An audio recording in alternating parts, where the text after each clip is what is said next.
Are you a leader, manager, entrepreneur, business owner, or knowledge worker? Are you leading people or wondering how to be a better leader in your own life and work? If you are, then you can be experimenting better. Welcome to The Experimental Leader, a podcast that takes a look at the ways leaders are experimenting in their own work. Hosted by Melanie Parish, we dive into real-life conversations about how people might be using a scientist's mindset and experimenting in their work. Shift your leadership into something that works better. Join us on The Experimental Leader today. Hello, everyone. I am so excited to be here with you live. And I've been thinking about my own leadership today. And actually, as I was walking in here to do this podcast, I'm in Canada. And yesterday was Thanksgiving. And in Canada, the Thanksgiving weekend, it's not like you just do one day. Like in the US, you do Thursday for the Thanksgiving holiday. And then, the rest of the weekend's just kind of chill. But in Canada, there's 3 days. And so if you invite someone to Thanksgiving, you always have to figure out what day are they coming? What are you going to do? Usually we do one Thanksgiving meal. Sometimes we get invited to someone else's house for another one. So we ended up doing two big dinners. We had 12 people for Italian on one day of Thanksgiving, and then we did a turkey and had 8 people the second day. And so today's actually kind of my Monday morning.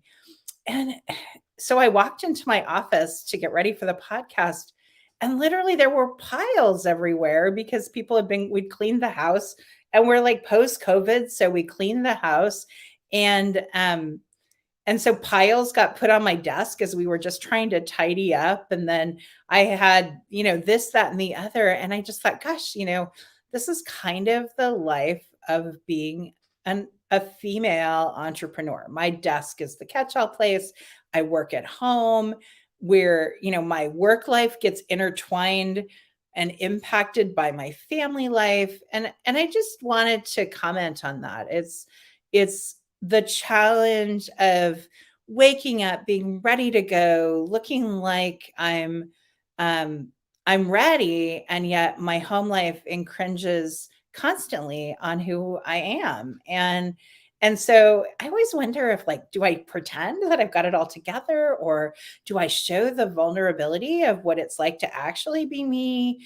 And what's the happy balance there? Like, who wants a coach who has a life that's like super sterile, but also who wants a coach who's flying by the seat of her pants all the time? So I invite you to think about that question. Like, who do you present to the world? Who do you want to present to the world? What's your authentic place in all of that? And why? Why do you pick one over the other? Which one do you elevate? Which one do you marginalize or make smaller? Because I'm super curious about that. And I'd love to hear, kind of what you think, either on our Facebook page, or you can send me a note, or you can type something in the chat on this today. I'd love to know what you think your strategy is for how you embrace leadership and embrace how your life touches your leadership. It's great to be here today, and I'm really excited about our guest. My guest today is Nikki Nash, who's a Hay House author. She's an international speaker, and she's a marketing mentor for women entrepreneurs. As the host of the Market Your Genius podcast and the founder of the Genius Profit Lab, she equips entrepreneurs and authors with tools and resources they need to share and profit from their experiences. And she just released a new book on August 24th, and her book is called Market Your Genius. I am so excited to have Nikki here. Welcome, Nikki. Thank you so much for having me.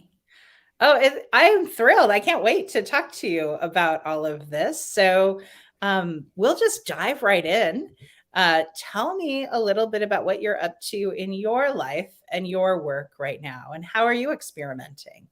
Yeah. So, hi again, everyone. My name is Nikki Nash, and I, about 6 to 7 years ago, built a business where I help entrepreneurs build marketing plans that help them generate leads and get more dream clients and all of that magicness. And right now, what I've been focused on and also experimenting with is the launch and continuous launching of my new book called Market Your Genius. And one of the biggest experiments that I've been doing with it is figuring out, okay, well, how can I essentially, like most entrepreneurs want to do, sell more products, right? So how do I get more books purchased? How do I get more reviews? How do I get more awareness about the book and the content of the book? And what's really cool about it is that, because I'm very meta, like in the book, I talk about my framework for how to do marketing experiments. And I'm using that framework to help sell my book and constantly reiterate and adjust my actions to get better results. And it gets even more meta if you're on a podcast where we're talking about experimenting. Exactly. It's like, do you guys get the message? You should be experimenting. Yes. Start experimenting. Well, what specifically have you tried, and have you tried anything that failed? Ooh, good question. So, specifically I'll talk with my hypothesis. And then that'll give you insight into why I've tried the things that I've tried. But what I've known and figured out about books is that a lot of book sales come from word of mouth. It's like somebody going, oh my gosh, I read this book. It's amazing. You should go read it. Right. And that's how most people hear about books, or somebody's talking about it on a stage, or they heard somebody speak or something along those lines. So my philosophy around this book sale or promoting the book was that if I can do as many podcast interviews as possible, as many like lives on social media as possible, as many speaking engagements where I go into people's groups and train and teach as possible, I will be able to kind of spark my own word of mouth, because people won't just be going, ooh, I've picked up the book, because, you know, at the beginning you need somebody to read the book in order to tell somebody about it. But at least people could say, oh my gosh, I heard Nikki speak on this show, or I heard her speak in our mastermind, or I heard her speak in our membership, and I loved her so much that I got the book, and oh my gosh, the book was great too. But maybe they start the word of mouth with just, I heard her speak. And so that's a lot of what I've been doing is speaking places and building relationships with folks, adding a ton of value, and then inviting them to go pick up the book. In terms of what hasn't been working, it's not so much what hasn't been working. What's interesting is that what I didn't do from the beginning that I should have been doing, which is hilarious because I tell people to do it, I teach people to do it, but I didn't really think through the best way for me to track specifically which shows or which activities or lives were driving the most book sales. So like overall, the strategy is working, and I hit my first week goals, and I'm on track to hit my first quarter goals and things along those lines. But what I don't know is like, oh, are there specific like types of shows or specific types of handles on Instagram or things that I should be focusing on to see the most traction or like the best results? Well, and you know, obviously we do marketing in our company, and it's like a lot of work just to get the marketing out there and to then do the podcast or be in the speaking. And I imagine you're like we are, where, you know, we know something works because things are happening, but we're not exactly sure what works the best. And we're not exactly like there's a certain amount of luck to it all. And then a certain amount of steadiness keeps the luck up or something. I'm not sure, you know, it's not very linear in my mind. But it might be more linear if we were able to track every single piece of metadata around our marketing and see what led to something. Yeah. And for me, it's all about, you know, what's important to you to track and what your goals are, right? So for me, looking back, the reason why I made the decision not to track every single individual podcast is because in the year 2021, I'm on track to be interviewed on about 100 podcasts. And I was like, I don't really want to track 100 podcasts individually right now, particularly because podcasting or doing things like this have a long shelf life. So it might be that, maybe week 1, it didn't get enough traction or a lot of results, but who knows if in year 1 or year 2, or suddenly somebody, blows up, right? Their show blows up and everybody's watching it and they're going back and choosing episodes based off of the topic, right? Or the subject. And so there's that piece of it. And then there's also other benefits to doing the podcasting that I've found. So for me overall, I'm just like, all right, let's just track in general podcasting. And then if it's worth it, maybe then I'll get a little bit more granular. But let's see if this is even something we want to keep doing. Well, and I'm like super impressed, like 100 podcasts in a year. That's a feat. And I know the people listening would love to know how you do that, because so many people see podcasts as a way to grow and build, and you're in marketing. So any pro tips on how do you get booked on 100 shows a year? Yes. So let's start with the fact that I set this goal because in 2020, I doubled my podcast from being weekly to being twice a week.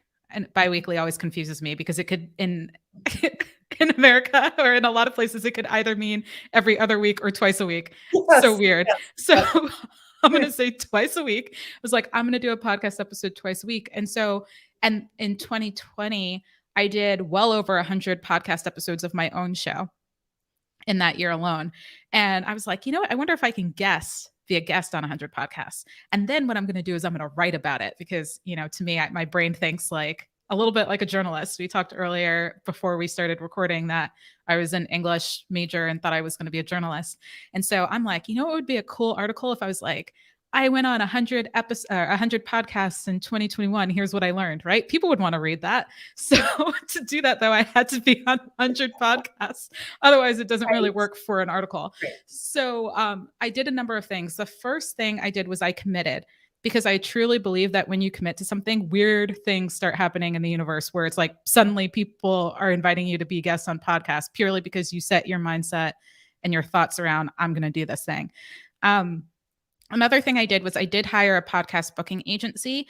And so they were contractually obligated, I guess is the right word, but we were in a contract for them to book me on 48 shows. So that was about 50%. So I had to book myself on 52 shows, right? That's so crazy. This is such a crazy goal. I know, me and my crazy goals. So then I started doing things like, okay, well, I have my own show. So why don't I ask people who have a show, who are guests on my show, if they'd be willing to interview me as well? I also started asking anybody who interviewed me on their podcast if they knew of anybody else who had a show that it might be interested in having me. I had reached out to people who had been on my show in years prior. And I said, hey, I have this book come out. Would you be interested in doing an Instagram live with me or having me as a guest on your show or something like that? And I had a number of people say yes. I kept telling everybody how I was trying to get booked on more podcasts. And so when I just publicly said that, somebody would go, oh, you know who has the podcast? This person. Or that person would be listening to me say, my goal this year is to be on podcasts. And they would go, well, I have a podcast. Would you be interested in being on my show? So it's almost like I narrowly focused. And when you get narrowly focused, that helps. There are also tools. I use some of them at the beginning. But like Podbooker and Podmatch are also tools that help you get guests for your show and also book people on your show. I want to just give context to this crazy goal that you had, because I literally tried to hire a publicist to help me get booked on podcasts who had previously been incredibly successful, who actually just gave up a year ago and said, too many podcasts have been off the air. They're backed up with guests. They literally bailed because they couldn't pull it off. So the fact that you were able to do this in 2021 is spectacular. We just took it in-house and we've been doing it because I like to do podcasts also. What do you think the benefits are? What's the experimenting place of doing all these podcasts? What are you learning as you do them? Uh-oh, I can't hear you.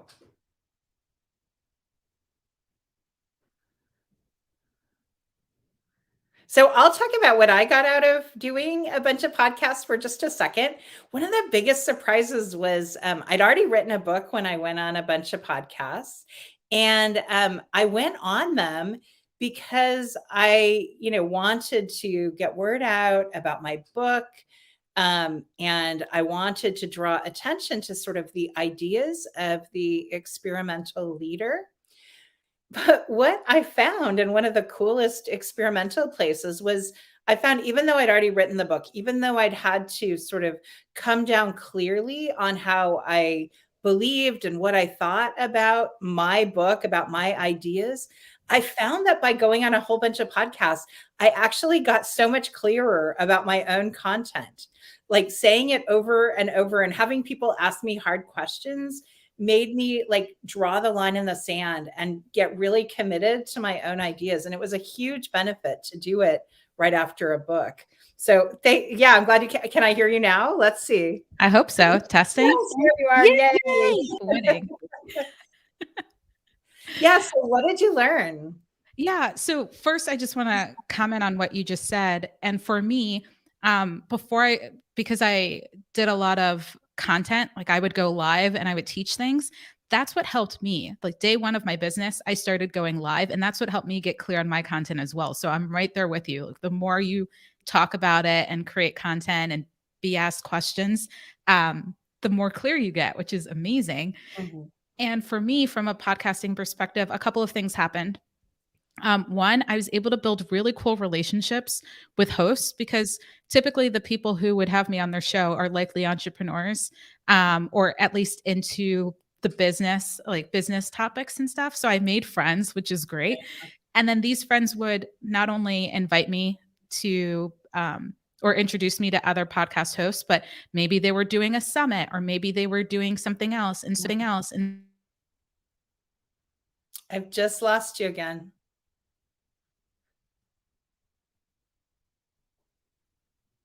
Well, here we are experimenting with Nikki Nash. She's going to do some charades to show you what she learned on doing 100 podcasts. And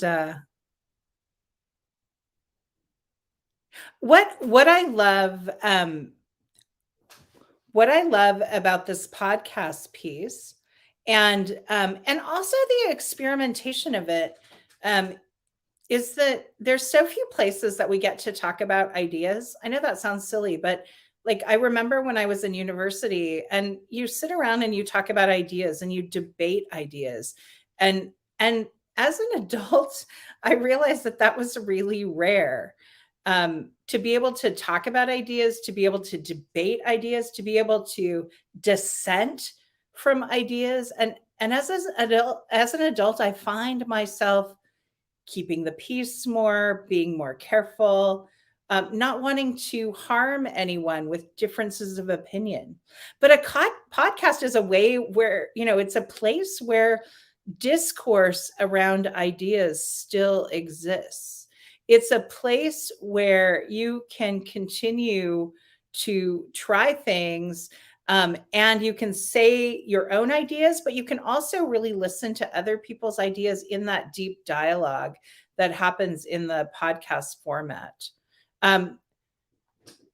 Nikki, I think you're on mute, but let's just see if we can hear you. You're showing muted. I'm not sure.